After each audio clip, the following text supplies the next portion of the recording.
کیا ہوا تھا مدینہ کی ریاست میں؟ کیا انہیں کوئی سونا تیل مل گیا تھا؟ کیا ہوا تھا کہ ان کے پاس کوئی پیسے آ گئے تھے؟ کیسے وہ اوپر اٹھ گئے تھے؟ کوئی انہوں نے قرضے لیے تھے؟ کس طرح اٹھے تھے اوپر؟ دنیا کے عظیم لیڈر نے ان کی اخلاقیات اٹھا دی تھی، صادق اور امین۔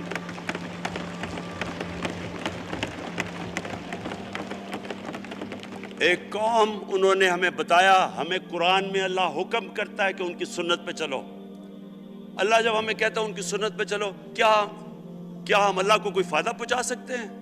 ہماری بہتری کے لیے کہتا ہے قرآن شریف میں، سب کچھ ہماری بہتری کے لیے اللہ نے، یہ تمہارے لیے بک آف گائیڈنس ہے ہمیشہ کے لیے، اور یہ ہماری بہتری کے لیے ہے۔ تو وہ جب ہمیں کہتا ہے کہ نبی صلی اللہ علیہ وسلم کے راستے پہ چلو، وہ ہماری بہتری کے لیے کہتا ہے۔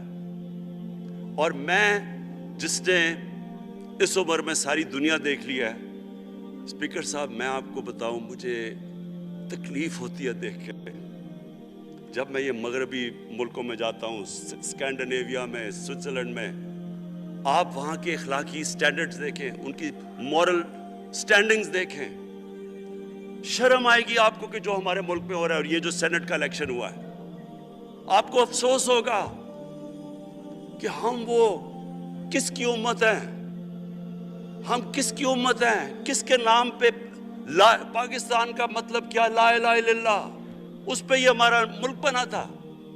اور آج دیکھیں، ایک کرپٹ آدمی، دنیا میں ثابت کیا ہوا کرپٹ آدمی آصف زرداری، دنیا میں اس کے اوپر لکھا ہوا ہے کہ مسٹر 10%، مضمون لکھے ہوئے ہیں، فلمیں بنی ہوئی ہیں اس کے اوپر، اور اس ملک میں لوگ کہیں جی ایک زرداری سب پہ بھاری، کیا کہ وہ رشوت دیتا ہے اس لیے سب پہ بھاری ہو گیا؟ کیا یہ ہے ہمارا ملک؟ دوسری طرف دیکھیں، دوسری طرف یہاں بیٹھے ہوئے ہمارا لیڈر نواز شریف، اور نواز شریف ایک ڈاکو، ملک کو 30 سال سے لوٹ کے ملک سے باہر بھاگا ہوا ہے، جھوٹ بول کے باہر بھاگا ہوا ہے۔ سارے ملک کے سامنے ہمیں کیبنٹ میں ہم نے 6 گھنٹے میں بتایا جی اس کو یہ بھی بیماری ہے، اس کو یہ بھی بیماری ہے، اس کو یہ بھی بیماری ہے، وہ شاید وہ جہاز پہ بھی نہ چڑھ سکے، وہ شاید مر جائے گا۔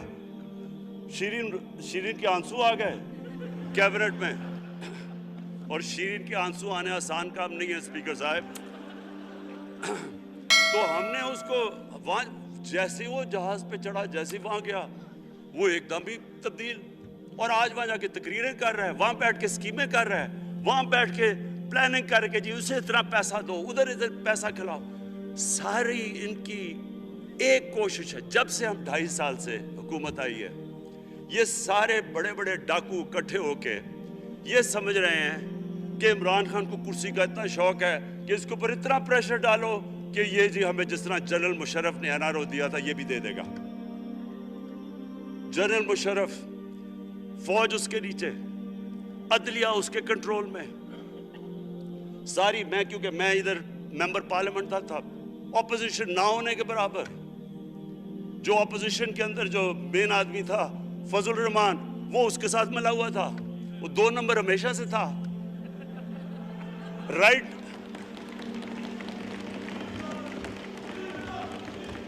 اور وہ آدمی جس کے پیچھے امریکہ ان کی جنگ لڑ رہا تھا، سب کچھ، وہ ان کے پریشر میں آ کے ان دونوں کو این آر او دیا، اور اتنا بڑا اس ملک کے اوپر اس نے جرم کیا ہے۔ ان دونوں نے آ کے این آر او لے کے دونوں ہاتھوں سے ملک لوٹا، اس کے بعد دونوں نے اس ملک کے اوپر 4 گنا زیادہ قرضہ چڑھایا اسپیکر صاحب،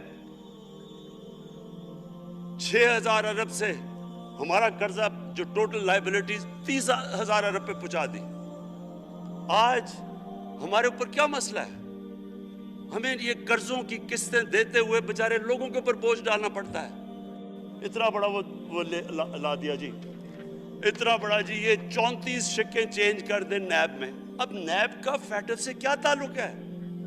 انہوں نے سمجھا کہ اب عمران خان قابو آ گیا، اب تو یہ ڈر کے فیٹف کی بلیک لسٹ سے، اب تو جناب ہمیں یہ 34 شکیں سائن کر کے تو نیب کو ختم کر دے گا۔ مطلب یہ کہ صرف ان کی چوری کے کیسز ختم ہو جائیں، بس 1 پوائنٹ ایجنڈا ان کا۔ اور میں نے آپ کو پہلے دن یہاں سے کہا تھا، پہلے دن یہاں کھڑے ہو کے میں نے کہا تھا کہ ان کا صرف 1 پوائنٹ ایجنڈا. میں ان کو جانتا ہوں جب یہ سارے اپوزیشن میں میرے ساتھ تھے. ان کا صرف ایک خوف ہے کہ یہ NRO نہیں دے گا, لہٰذا اس کو اتنا بلیک میل کرو. اور اب فیٹف کے اوپر تو یہ پھنس گیا ہے, تو اب اس سے لے لو, اس سے کنسیشن لے لو تاکہ نیب ختم ہو جائے. اب سوچیں, کیا ان کو ملک کا فکر ہے؟ کیا ان کو نہیں پتا تھا کہ کیا ہونا ہے اگر فیٹف کی بلیک لسٹ پہ چلے جاتے ہیں؟ اس کے بعد انہوں نے جلسے کرنے کی کوشش کی. بڑا جی پبلک نکالیں گے ہم, مینار پاکستان کے اندر جلسہ. مینار پاکستان کا یہ جانتے نہیں. دیکھیں, ان کے بھی آ گئے ایک شہزادہ ایک شہزادی جنہوں نے زندگی میں کبھی کام کیا ہی نہیں ہے, نہ ان کو پتہ ہے کہ سٹرگل ہوتی کیا ہے. جناب مینار پاکستان خود ہی اخباروں کے اندر اپنے آپ کو پیسے خرچ کر کے اخباروں میں ذرا نمایاں کر کے جناب انہوں نے مینار پاکستان میں جلسہ کر لیا. اب میں تو جانتا ہوں مینار پاکستان, اور میں تو اپنے لاہور کو بھی جانتا ہوں, میں تو اپنے لاہور شہر کو بھی جانتا ہوں. وہ لاہور شہر ملک کا کوئی پیسہ چوری کیا ہو اس کے خلاف تو نکلائے گا, لیکن بڑے بڑے ڈاکو اگر وہ سمجھ رہے ہیں کہ اپنی چوری بچانے کے لیے لاہور شہر کو نکالیں گے, تو وہی ہوا جو ان کے ساتھ مینار پاکستان میں ہوا. اب آ کے جو اور ڈاکٹر فہمیدہ مرزا نے بڑا اچھا آپ کو ایکسپلین کیا. انہوں نے بتایا کہ یہ کیوں ضروری تھا اوپن بیلٹ. انہوں نے بتایا کہ الیکشن کمیشن کی تو ریکوائرمنٹ ہے کہ آنسٹ ہو, فری اور فیئر الیکشن ہو. تو انہوں نے 2008 میں چارٹر آف ڈیموکریسی میں کہا ہوا ہے کہ جی اوپن بیلٹ ہونی چاہیے, دونوں پارٹیز نے. اور اس کے بعد ایک دم وہاں سے دونوں سب ادھر سے بھاگ کے اور کہتے نہیں جی خفیہ بیلٹ ہونی چاہیے. میں نے تب کہہ دیا کہ خفیہ بیلٹ کا ایک مقصد تھا, سارے مل کے کوشش کریں گے کہ حفیظ شیخ کو ہرائیں, اور وہ جو آدمی جیتا ہے پاکستان کا کرپٹ ترین آدمی. میں ایک چیز آپ کو آج کہتا ہوں, یوسف رضا کے آپ صرف ایسٹس دیکھ لیں, پرائم منسٹر بننے سے پہلے تھے اور اس کے بعد کیا ایسٹس ہیں. بس ایک چیز دیکھ لیں, کوئی آپ کو کچھ کرنے کی ضرورت نہیں ہے. آپ کو پتہ چلے گا اس نے کیا کیا اپنے زمانے میں. تو اس کو لا کے یہاں بٹھا کے تو جناب انہوں نے سارا پیسہ لگا کے, اور ہمیں سب پتا تھا کیا ہو رہا ہے, اور اس کو جا کے جناب انہوں نے ہروا دیا حفیظ شیخ کو. اب کیا پیغام گیا سارے ملک میں اس کا؟ میں نے کیوں یہ آج ووٹ آف کانفیڈنس لی ہے, اس کا کیا پیغام گیا دنیا میں؟ سارے لوگوں کے سامنے اوپن ہارس ٹریڈنگ, لوگوں کو راتوں کو کال کر رہے ہیں. یا میں تو خاص داد دینا چاہتا ہوں, میرے ممبرز بیٹھے ہیں, خواتین بیٹھی ہیں جن کو کالیں گئی ہیں رات کہ جی 2 کروڑ سے ریٹ شروع ہوگا, ہم اب آپ کو آگے پیسے دیں گے. ان کو ساروں کو پیسے آفر کر رہے ہیں. اور پھر اگر میں صرف الیکشن کمیشن کو ایک چیز کہنا چاہتا ہوں, آپ مہربانی کریں پاکستان کی ایجنسی سے صرف ایک سیکرٹ بریفنگ لیں.